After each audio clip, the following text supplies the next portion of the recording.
Today on Bridges, we're going to talk about how to handle your money in a way that's really wise and allows you to accumulate wealth.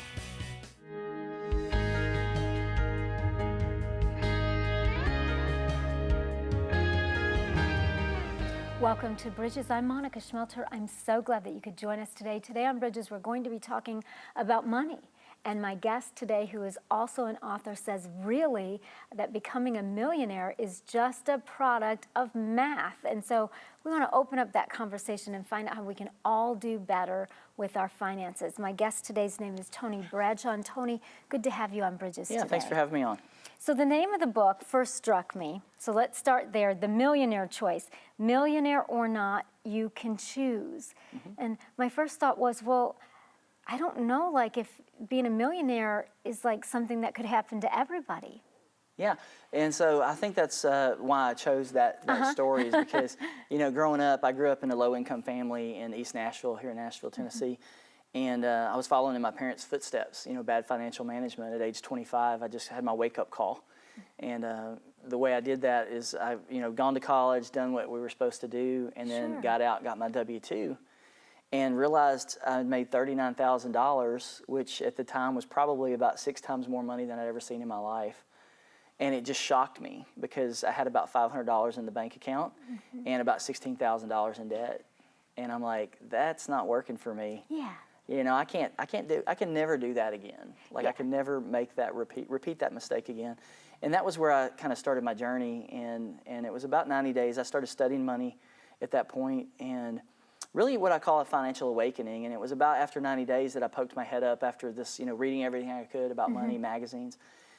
And I'm like, you know what? Money's really just a math problem. And I can do math pretty well. I went to school for engineering. And I think I can become a millionaire by the time I'm 40. Wow. And that's why I believe, you know, money is a choice. And becoming a millionaire is a choice because money does predictable things, just like math does predictable things. Yeah. And so that's why I chose the title, because I believe it is a choice. Well, and I think that is a good thing. I think for most of us, I know when I read it, I thought, well, I just don't think that everybody can become a millionaire. However, I do think that we can all do much better with our money, and that living with no money or paycheck to paycheck can be extremely stressful. And I know that you're a believer in Christ, and I think that that makes all the difference in all the areas of our life. I guess I was just kind of thinking, well, how do we do this? So as I read your book, you offer some really simple helps and some ideas that like I would have never thought of.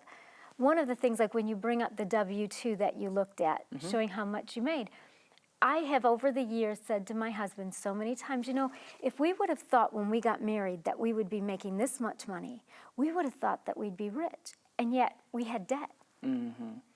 So it's not that the money wasn't there, it was just like it was all being spent. So you talk about choices, and you came from this low-income family, repeating that. Tell me about some of the choices that can help us.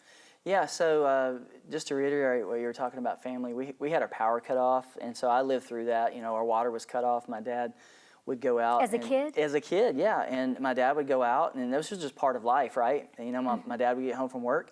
Hey, they cut the water off. Can you go turn the water on so I can take a shower? And so my dad would go out with a water key, and it's just a tool you can buy at Home Depot and just turn your water back on. And, you know, that was part of it, you know, living with clothes that were too small and too old. And definitely not the name brands, you know, going to school with kids that had name brands, and I didn't have those name brands. And so, and sometimes that caused you as a kid to get ostracized. But really some of the simple things to get on the right path, obviously it's, you know, you've got to stop the leaks. And so, and we just don't realize how much money is leaking out the bottom of our bucket. It's kind of like if you're carrying around a 5-gallon bucket and you don't know where your money's going. There's a hole in it, and there might be several holes, and you can't fill up a bucket that has holes in it. And it's the same way with your money. And people don't track it. I thought that was one of the things in the book, again, is The Millionaire Choice. It's by Tony Bradshaw, who really has a heart to help us do better with our money, who learned firsthand that spending everything you make just makes for a really stressful life. One of the comments that you made about debt that I read in the book that has just, since I've read it, stuck with me is that whenever you accumulate debt or you put something on the credit card, that robs you of future wealth. Okay, so like I knew that, But when I read it like that, it really made me think, don't take out that credit card because this is going to rob me of future wealth. And I just kind of think we look at it, well, I just need this right now, so I'm going to buy it, but we don't think about the ramifications of that.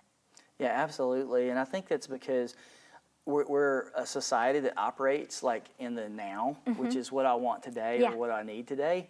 And we really need to change that perspective. You know, the Bible says, for where no vision is, the people perish. And a lot of times we in the kingdom don't have a vision for our future. Right. And we definitely don't have a vision for our money. And so when we swipe that card or purchase that debt, we're not thinking about what the future value of that money is. And, you know, one of the examples I use is a $1,000 television. They've come way down in price these days, but, you know, if you're spending $1,000 on a TV, you're getting a really, really good TV these days. But when you think out in the future and you go, the time value of money, that $1,000 TV didn't really cost you $1,000. It cost you $1,000 today, but it really cost you more like $32,000 in the future. And that's what you've got to start thinking about is that money that you're spending on the credit card today, what's the value of that in the future? Right. And that's one of many things in the book that I thought that you really helped me think about, because I know you said you're an engineer and you're good at math, and I'm not good at math. So I think that's kind of one of the reasons that I've always shirked back from money, because I think, you know, I don't think that I can figure this all out. And I think when you get to a certain amount of debt, it got frightening for me at some points in life to just even see what was out there. Yeah. And people get afraid to look. And as I looked through the book and read some of the chapters, I thought, okay, so this is going to help us dig in and look and reframe a different perspective, which is really your heart. It's not just being a millionaire, it's being a good steward of what God's entrusted us with. Absolutely. Yeah, and I think that's the key, right? Is, you know, we're put here to steward over what God's given us dominion over, but sadly, people aren't doing that part well. Right. And I think it is debt specifically. It can be very petrifying. Even the word budget, like, you know, my wife and I, we talk about this some, and the word budget makes the hair on the back of her neck stand up.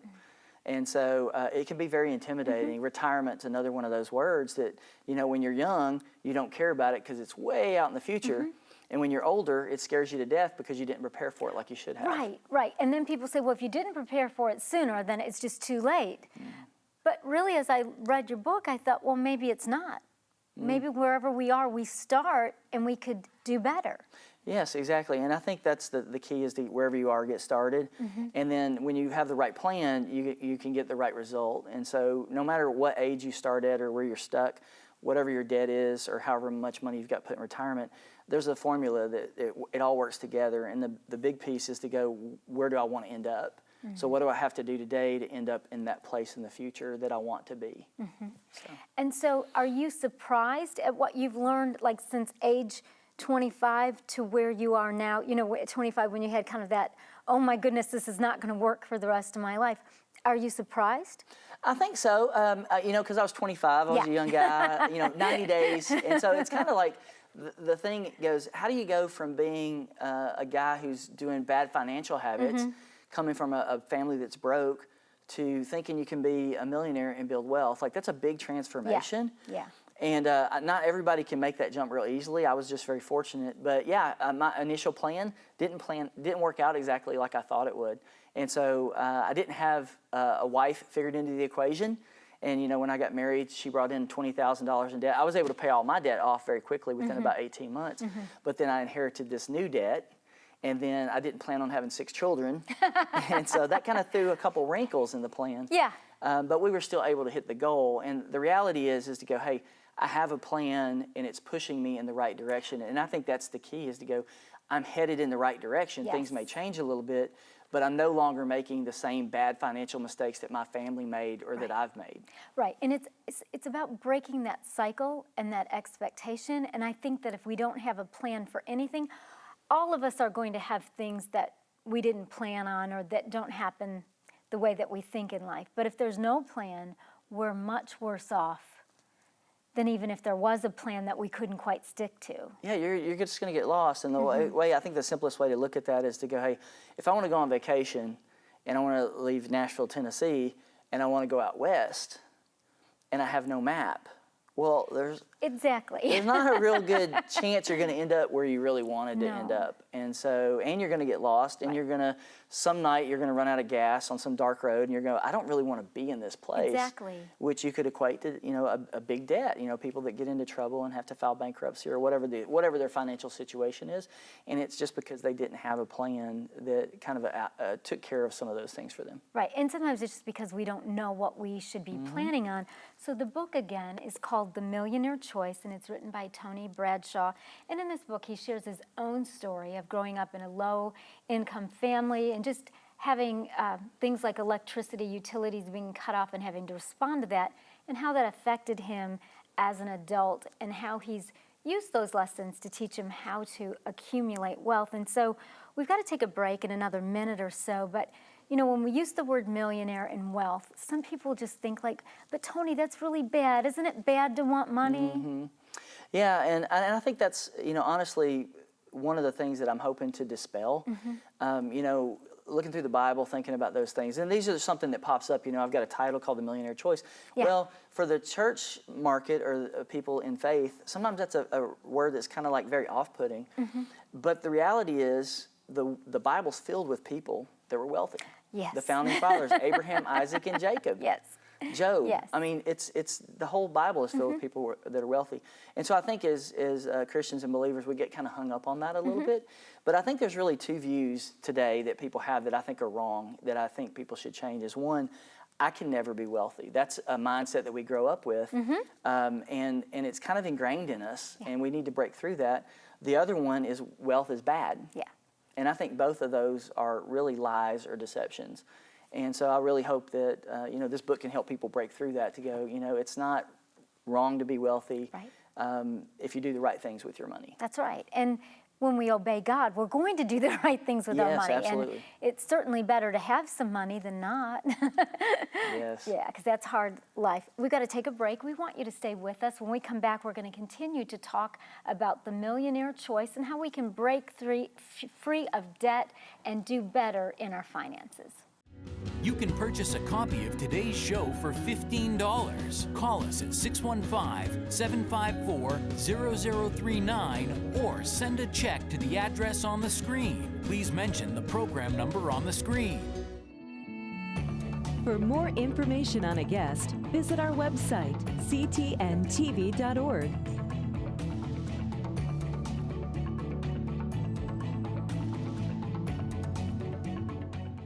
Prayer changes things.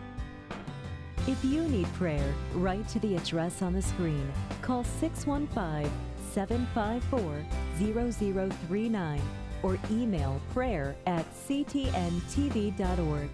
If you're just joining us today on Bridges, we're talking about money, and that's a subject that can just elicit all kinds of responses from people. And so we want to open up this conversation today and talk about how we can really be great stewards of what God's entrusted us with. And so the book that we're talking about is The Millionaire Choice. It's written by Tony Bradshaw. And, you know, Tony, I really wanted to have you on the program, you know, because I know we have all these different ideas about money, but I definitely know, growing up the way that I grew up and some of the decisions that I made in my early adulthood, that not having any money and feeling like that, you know, not having enough, that worry, that stress, that doesn't bring glory to God. And that God is really okay with us doing well with money. And I think that can be hard for us as believers. Yeah, I think a lot of us struggle with that. It's almost like we've been ingrained to think that having money or building wealth is a bad thing. It's a taboo. And it's really not. You know, the Bible's filled with people that have wealth, that God actually anointed to have wealth. And so if the Creator is going to do that and pour that blessing out on people, I believe He's the same yesterday, today, and forever. And so that didn't really change. At what point did it change? I don't think it changed. It really comes down to, is our heart in the right place? Right. You know, are we fulfilling the stewardship and the commandment to help others, the widows and the orphans? Right. You know, you can help a lot more people when you have money than if you're broke. That's right. And our heart can be in the wrong place when we have no money also. You know, I've met people who are just really, really in debt, and all they're thinking about is having more money. So it's a form of greed, even though it's not a surplus of money. They just live their life just to accumulate things and to rack up debt to compete with other people, and that's not at all what we're talking about here. We're talking about building healthy families, strong stewardship, those kinds of things. How do you help the average person like me, like who's not so good with math necessarily? How does the book help? Yeah, so probably one of the things that I think it's very key is to realize that we grow up and we go to school. You know, if you go to high school, you're going through 12 years of education, 13, you know, including kindergarten, and then you go off to college and maybe you get 4 more years or more. But the reality is, you know, as much time as you spend studying English, math, and science, you don't spend that same amount of time studying money, but which one has the greater impact on your life? That's right. And so I think that's a big hurdle that we have to get over, and that's one of the things I talk about in the book is you have to be okay that, you know, if you want to do better with money, you got to study money. And so you can't expect to do better unless you're going to put in the effort, you know, to become I don't want to say an expert, but more proficient. And so, and just like we study for English, math, and science. So that's a big key. Beyond that, you know, you have to start watching what you're doing with your money and spending it. And as we mentioned earlier, budgeting is a scary word for a lot of people, and so it's a very taboo word in some families. Usually you have a spender and you have a saver in a family. One of them wants to do the budget, one of them hates to do the budget. But the reality is it doesn't have to be a very complex process. And so I break down the budget into 4 key areas, and that's what I did when I was 25, is I said, you know, how much money do I need to spend to live on every month? You know, what are my bills that have to be paid no matter what happens? And I figured out what that number was. And I'm like, that's my control. Like, I have to meet this bare minimum. It's my car payment, it's my insurance, it's, you know, my living expenses, my rent. What are those things? And then my next most important category, and this is the category people miss out on, but they've got to start paying attention to it, is what I would call your wealth money. And that's the money that's actually preparing you for the future. And so if you want to give in the future at some point to a missionary that shows up, and everybody wants to do that, right? Well, then you have to prepare to have excess. If you don't have excess, you can't help people in need. And so when you start paying attention to those 2 numbers, all of the other stuff kind of falls into place. And so those are the 2 big categories for me. Those are the ones that I put on the map at 25. And that was really the big change. What am I spending? What do I have to spend? And then how fast do I want to, you know, build wealth, or what do I have available? And then you have what I call play money and other money. And so play money, you got to have some fun in life. I think that's one of the things God gave us this life to enjoy it. I agree. And sometimes too few people do that. They forget how to enjoy life. But you need to do that. But you need to watch it, because you don't need to overspend. Right. And so some people forget wealth altogether, and they put all their money into play money. They're buying too many things: the 4-wheelers, the boats, whatever the car is, the next thing is. And then you've got other money, and I kind of throw that as a kind of a lump sum group. The reason I do that is because it is a flexible group. So if something comes up and I don't have cash this month, I can strike that off, and that's where I can make a little bit of a savings. So I recommend you don't strike your wife's birthday off in that category. Yeah, don't do that, whatever you do. That might not bode too well. But I would put it in that category to go, hey, these are things that are flexible. If push comes to shove, I can not spend that money. But it lets you just really look at your budget and the money you have coming in every month and go, you know what? A budget doesn't have to be scary. Did we hit our milestones or our goals for our living expenses? Did we hit our wealth money? Because I know that that's going to create, you know, the future that I want. And then the other money that we have over here, are we doing the right things with it, you know? And so that's how I break it down to keep it simple. So what would you say, Tony, to the person that right now most everything is like accounted for, because there is a lot of debt? If they pick up your book, and the book again is The Millionaires Choice, written by my guest today, Tony Bradshaw, what suggestions or help do you have for that person? Yeah, so if it's all accounted for, which first I would ask, do you actually have a spending plan for your money? Because most people do not, and that's why they're living paycheck to paycheck. That would be your first goal, is to go do an audit. Like, where is this money going? The majority of people that we talk to can easily find $500 a month in their budget just by going through it and going, wow, I'm spending this here, I'm spending this there, I don't need to spend this money here. A cable bill is a great example. Eating out. A lot of people eat out at restaurants. I'm even guilty of that. But you can save anywhere from 30 to 50%, if not more, just by eating at home or preparing your meals differently and watching what you do. I have a family of 8, and I know that if we go out, we're going to spend a minimum of $40 if we go to Subway, and we're going to spend a lot more if we go somewhere else. Exactly, and there are people that do that several times a week. Yeah. And so that's a great area to find some money to say, you know, we could just eat at home and plan ahead. Yeah. And so I think what people do is we get caught in this trap of going, here's my lifestyle. Yeah. I don't have any money to invest, or I don't have any money to save. The reality is you do if you just look at your budget a little bit differently and start trimming, go, you know, what's important in my life and where I want to be. Yeah. And once you get those goals and that vision for where you want to go, you can, you know, restructure things to get there. Yeah. Well, I love that, and I love so many of the things that you put in the book. In the book, again, is The Millionaires Choice, written by Tony Bradshaw. Because Tony, I really used to think, as sad as this is, when I first got married and I was in my 20s, I thought that success meant that, you know, as long as there was a little bit of money left from week to week, that meant that we were doing well. And the idea of being not just even a millionaire, just having anything in the bank or invested, like that just seemed like something that could only happen for other people. Mm. And I got to the place that, you know, it was afraid to look at bills or the checkbook. Like all of that just got to be so hard. But as I embraced some of the concepts that you're talking about today and started to plan ahead and was willing to say, okay, well, if we could save X amount just by not eating out, I was amazed in 6 months how much could be set aside by something that's so simple as not eating out. Yeah, it's amazing when you start looking a little bit deeper into your budget. And you know, the thing is to get started. Mm-hmm. And once you get started in a direction, you continue this growth path of learning. Mm-hmm. And you get smarter and you get smarter and you get smarter. So what gets exciting is, you know, you started in one place where you say, hey, I'm making this one small change. Mm-hmm. Then 6 months later, something else looks a little bit different to you, and you make another small change. And then 6 months later, you make another small change, and these things start to build on each other. Yeah. And then it starts to get really fun because your money's actually doing what it should be for you, which is working. And a lot of times we're so busy consuming it or using it, spending it all up, and we don't realize that it could actually be working for us while we're doing our regular life and working our regular jobs. And I can't tell you how many prayer requests that we get in at the station, and I know from my own life of people that are stressed out over debt, marriages, families break apart over debt because people can't talk about this stuff. And that's why I think we wanted to have this conversation with you, realizing that some people may not understand, why are you talking about being a millionaire?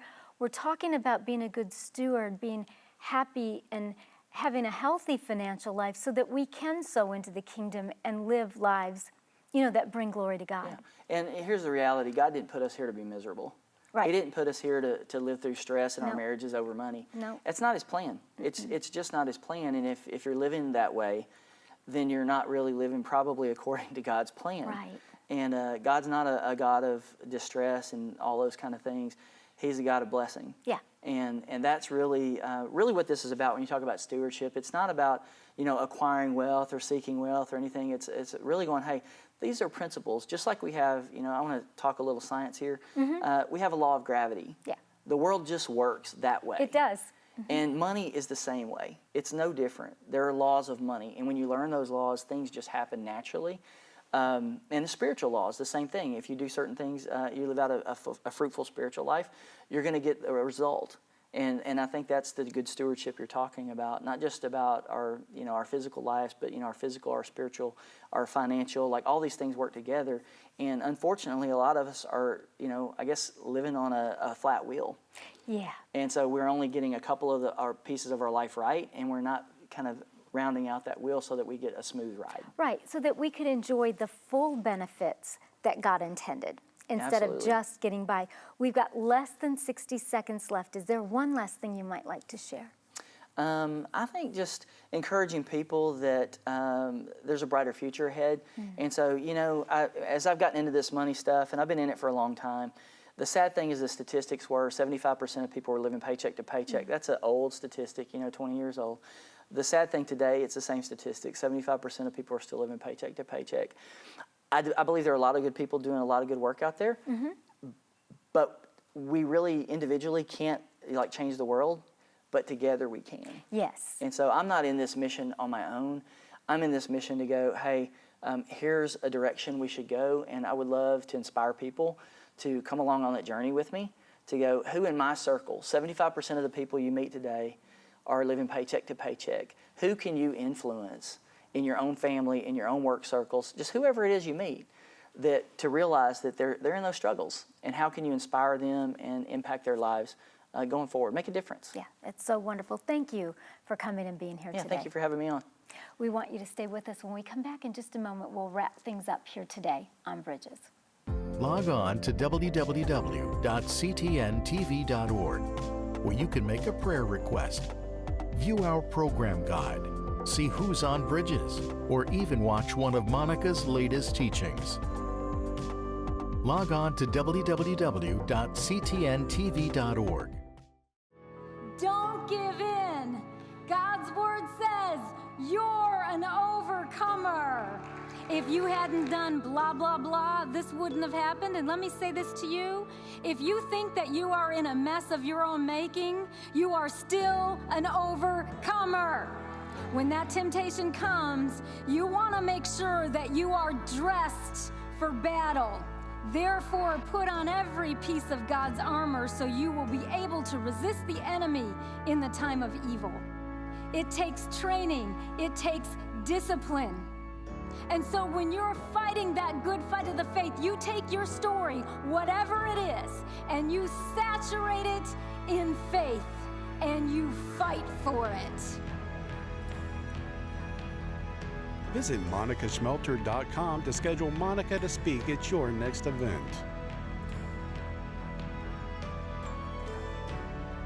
Today on Bridges, we talked about money and really how to be better stewards of the finances that God has entrusted us with. And certainly there are a lot of good budget plans, ways to grow your money. And so many times it's really hard when we're already in a place of a lot of debt. And I know that I've certainly been there at times in my personal life, and it's not easy. But the one thing that I've really learned that will work in any area of our life is that we just start where we are, whether that's in a lot of debt or whether you're already in good financial shape. Start where you are. Look at what you're doing with your money. Look at your money plan. If you call it a budget, then a budget. Look at how you're spending. Look at how you're saving. But start where you are. You know, I know so many times, especially when I was in debt, I would think, well, I'm going to start doing this later, like when things are in better financial shape. And what I learned is like that never happens on its own. What has to happen is that you have to start really right where you are and start with what you have. And once we give everything that we have to God and really pray and ask Him to give us wisdom on how to start where we are and with what we have and where we work. And the author today, Tony Bradshaw, talked about becoming not necessarily an expert with your money, but learning about how money works. When we study how money works and how to grow it and where it's going, God will give us more wisdom as we step out in faith. So today it's not necessarily about becoming a millionaire or not, but let's be honest, who doesn't want to be debt-free and who doesn't want to have enough money to really invest and to sow in the kingdom? So I encourage you, start where you are, start with what you've got, and trust God to do the rest. We've got to go, but we say goodbye, and God bless you.